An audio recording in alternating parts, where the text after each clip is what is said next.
একদিন একটা হুজুর রাস্তা দিয়ে যাচ্ছে, যাওয়ার সময় হুজুরটি দেখতে পেল একটি লোক আর একটি লোককে গলায় দড়ি দিয়ে টেনে নিয়ে যাচ্ছে। তখন হুজুরটি বলল, আরে ভাই, আপনি এভাবে নিয়ে যাচ্ছেন কেন? তখন এক লোক বলল, হুজুর, এটি আমার বাপ, যাকে গলায় দড়ি দিয়ে নিয়ে যাচ্ছে সে হচ্ছে, যে টেনে নিয়ে যাচ্ছে ওই ওই ছেলের হলো বাপ। তো হুজুরকে এই কথা বলার পরে হুজুর বলল, বাবার সাথে কেউ এরকম করে? বাবা না থাকলে তুমি এই দুনিয়াতে আসতে পারতা? তখন ছেলেটির বাবা কি উত্তর দিল জানেন? তখন ছেলেটির বাবা উত্তর দিল, হুজুর, আপনি ওকে না করবেন না,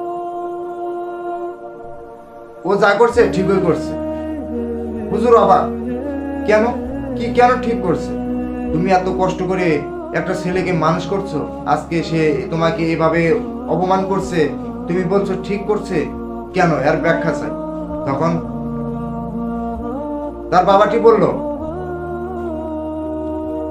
হুজুর দেখেন, আমি এক সময় এই পথে এইভাবে আমার বাবাকে টেনে নিয়ে ওই পর্যন্ত গিয়েছিলাম, আজকে তার জন্য ছেলেটি আমায় এভাবে টেনে নিয়ে যাচ্ছে।